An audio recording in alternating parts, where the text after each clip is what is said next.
semuanya, perkenalkan nama saya Kanisnula Nataliana Pitupulu. Saya berasal dari kelas 12 IPS 1. Saya akan mengerjai remedial PKN saya, yang dimana mempresentasikan dari bab 1 dan bab 2. Yang dimana bab 1 membahas mengenai kasus pelanggaran hak dan kepeningkaran kewajiban warga negara. Dalam bab 1 ini, kita akan membahas mengenai hak dan kewajiban. Hak adalah semua hal yang didapat dari manusia, seperti hak asasi manusia atau HAM. Hak bersifat universal dari diri manusia itu sendiri. Sedangkan kewajiban adalah segala sesuatu yang kita laksanakan atau yang kita lakukan dengan penuh tanggung jawab. Sehingga hak dan kewajiban tidak dapat dipisahkan seperti hak warga negara. Baik, yang kedua mengenai substansi hak dan kewajiban dalam Pancasila, yang dimana terkandung dalam 3 nilai, yaitu nilai dasar, nilai instrumental, dan nilai praktis. Yang dimana nilai dasar yaitu dalam Pancasila atau 5 Pancasila, yang dimana ketuhanan yang Maha Esa, kemanusiaan yang adil dan beradab, persatuan Indonesia, kerakyatan yang dipimpin oleh hikmat kebijaksanaan, dan keadilan sosial bagi seluruh rakyat Indonesia. Sedangkan nilai instrumental yaitu nilai yang berkaitan dengan mengenai pasal-pasal hak seperti yang pertama hak hak atau kewarganegaraan pada pasal 26 ayat 1 dan 2, hak pekerjaan yang layak seperti pasal 27 ayat 2, hak bela negara seperti pasal 27 ayat 3, dan hak pendidikan seperti pasal 31 ayat 1. Itulah dia mengenai nilai instrumental. Baik, selanjutnya kita masuk ke nilai praktis. Praktis terdapat dalam silah pertama, silah kedua, silah ketiga, silah keempat, dan bahkan silah keempat. Baik, selanjutnya kita akan masuk mengenai kasus pelanggaran HAM. Baiklah, selanjutnya kita akan masuk mengenai pelanggaran HAM. Apa yang dimaksud dengan pelanggaran HAM? Pelanggaran HAM adalah suatu sikap yang tidak seharusnya diterima atau hak yang tidak semenah atau hak yang tidak sesuai dengan hak yang kita dapat. Faktor pendorong terjadinya pelanggaran HAM yaitu sikap egoisme dan individualisme, sikap tidak adanya toleransi, sikap penyalahgunaan teknologi, bahkan sikap penyalahgunaan kekuasaan. Baik, contoh kasus yang saya ambil yaitu tingginya tingkat kemiskinan yang ada di Indonesia, yang dimana kuasa hukum atau peningkat hukum tidak sesuai dengan optimal dalam melakukan hal atau kasus tersebut, yang meningkatkan HAM seperti terjadinya tingkat kriminalitas, pembunuhan, bahkan yang lain-lain yang seperti yang kita ketahui. Upaya pencegahannya itu yaitu yang pertama membangun lembaga sosial, yang kedua memberikan hukuman supaya tidak adanya pembunuhan, dan bahkan yang keempat meningkatkan kualitas penguasaan ilmu teknologi. Baik, sekian dari bab 1 dan terima kasih.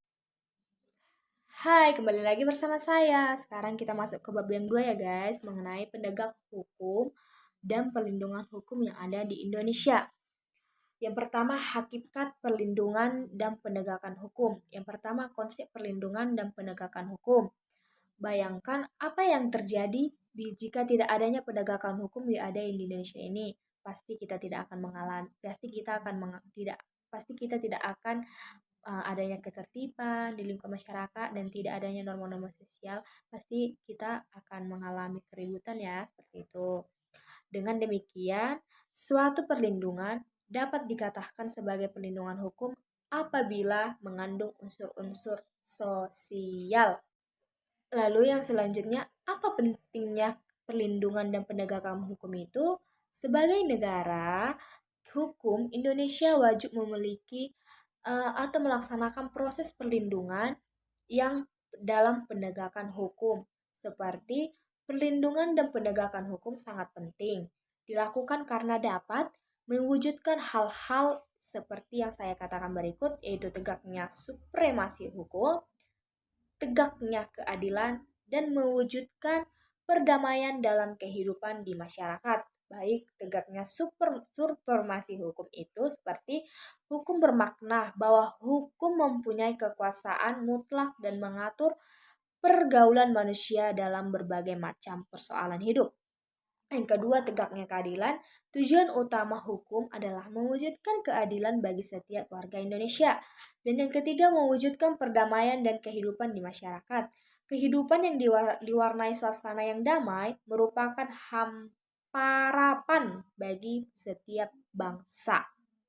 Selanjutnya kita masuk ke yang kedua atau yang B itu mengenai peran lembaga penegak hukum dan menjalani keadilan di dalam kedamaian, yang dimana peran kepolisian atau Polri yang dimana dapat mengatur keamanan di dalam negara seperti pasal 16 Undang-Undang RI nomor 2 tahun 2002 tentang Kepolisian Republik Indonesia telah menetapkan kewenangannya. Yang selanjutnya peran Kejaksaan RI yang dimana ada dalam bidang pidana, dalam bidang perdata dan tata usaha negara, dan dalam bidang ketertiban dan ketentraman umum. Selanjutnya yaitu mengenai peran hakim sebagai pelaksana keadilan. Nah, hakim berdasarkan jenisnya lembaga peraturan dibagi menjadi 3, yaitu Hakim Mahkamah Agung, Hakim di bawah Mahkamah Agung, dan Hakim Konstitusi. Yang keempat, peran advokat. Apa itu advokat? Adalah orang yang berprofesi memberi jasa hukum. Dan yang selanjutnya mengenai peran KPK. Baik, dan kita masuk ke yang terakhir, bagian C, yaitu dinamika pelanggaran hukum. Yang pertama itu berbagai kasus pelanggaran hukum. Berbagai kasus pelanggaran hukum tentu kita sudah ketahui, seperti yang saya katakan tadi, apa itu pelanggaran hukum. Yaitu seperti contohnya, seperti pemerkosaan, pembunuhan, penganiayaan, kriminalitas, atau bahkan yang lain-lain. Yang kedua, macam-macam sanksi atas pelanggaran hukum.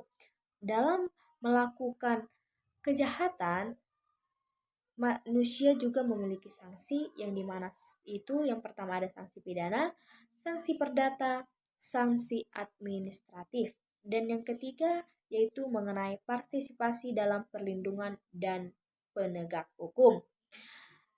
Dalam perlindungan dan penegakan hukum, kita harus memiliki partisipasi yang dimana ada pun ciri-ciri seseorang yang berlaku sesuai dengan hukum, yaitu disenangi oleh masyarakat pada umumnya, mencerminkan kepatuhan terhadap hukum, mencerminkan keselarasan, dan bahkan mencerminkan sikap sadar hukum. Sekian yang dapat saya sampaikan dari bab 2. Terima kasih. Bye-bye.